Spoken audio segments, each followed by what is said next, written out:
Susul langkah Abizar, ini isi permintaan maaf Umi Pipi usai heboh sindir isu Pilpres 2024.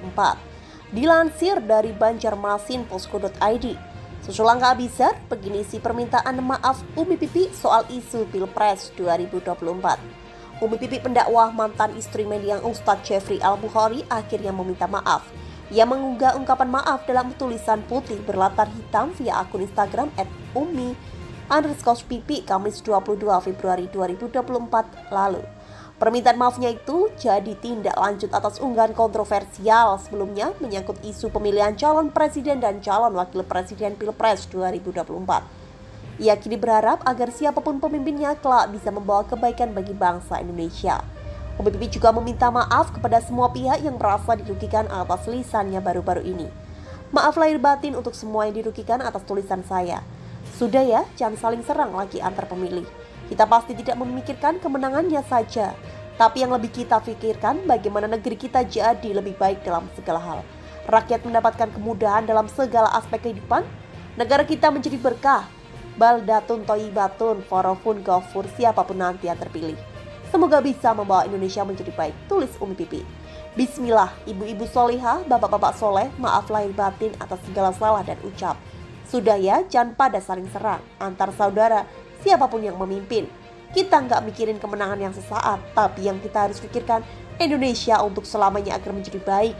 Dalam segala hal, untuk rakyat mendapat kemudahan, dalam segala aspek, negeri penuh berkah. Baldatun toyibatun farofun gofur, tulis Umi Pipi di akun @umi_pipi.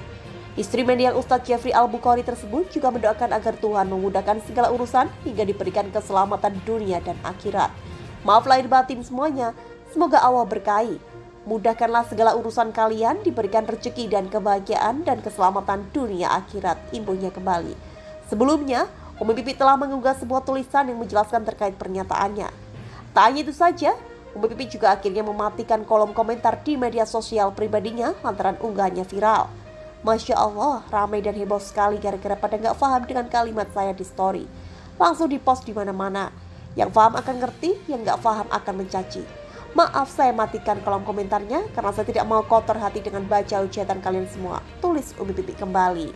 Sebelumnya, Umi Pipi telah mengunggah sebuah tulisan yang menjelaskan terkait pernyataannya. Umi Pipi mengaku tak mau membuat kegaduhan akibat unggahan tersebut. Saya nggak mau gaduh di rumah saya, karena sosmed adalah rumah bagi saya untuk bersilaturahmi dan berkomunikasi dengan jamaah online saya. Umi Pipi menegaskan bahwa dirinya tak pernah menuding jika salah satu capres melakukan kecurangan. Dirinya hanya menuliskan kalimat kalaupun yang dalam KBBI memiliki arti kata penghubung untuk menandai syarat dan pengandaian.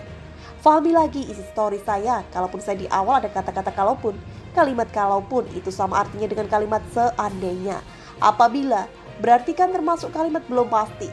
Kalaupun ada kecurangan, kalaupun disetting. Jadi kalimat kalaupun itu tidak bisa diartikan kalimat tuduhan, jelas Umi Pipi.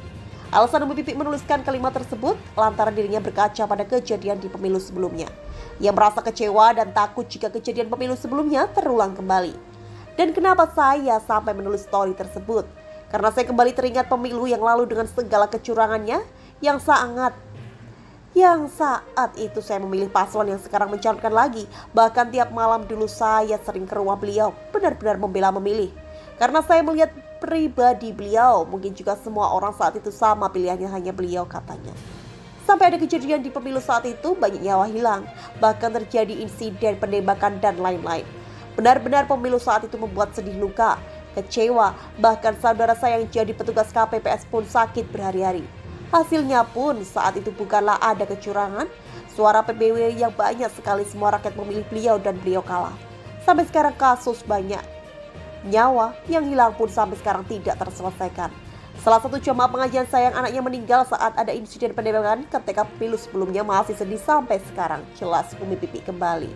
Menurut Umi Pipi, apa yang diunggah di story media sosial Instagramnya tersebut wajar karena dirinya masih merasa ketakutan akan kejadian tersebut. Maka wajar jika tulisan story saya karena ketakutan saya akan kejadian pemilu itu terulang lagi. Dan saya melihat semua figur paslon baik karena mereka anak bangsa yang sudah berdedikasi di negara ini, paparnya kembali. Permintaan maaf Abizar Al-Ghifari putra kedua mendiang Ustadz Jeffrey Al-Bukhari alias Ustadz UC memposting tentang permintaan maaf. Abizar meminta maaf setelah Pipi Dian Irawati dan Umi atau Umi Pipi sang ibu dihujat netizen ibas postingannya soal kecurangan di pemilu 2024.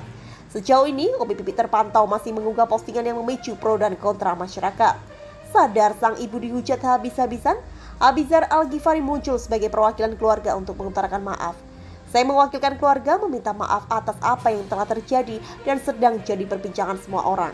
Tulis Abizar lewat akun Instagram pribadi dengan latar belakang hitam Senin 19 Februari 2024. Tanpa menyebut Umi Pipi, Abizar Al-Ghifari sadar sikap sang ibu tidaklah pantas. Ia juga menyampaikan maaf untuk paslon Capres-Cawapres Prabowo Subianto dan Gibran Raka Buming Raka. Mewakili sang ibu, Abizar juga meminta maaf jika sikap dan tutur keluarganya menyakiti banyak orang.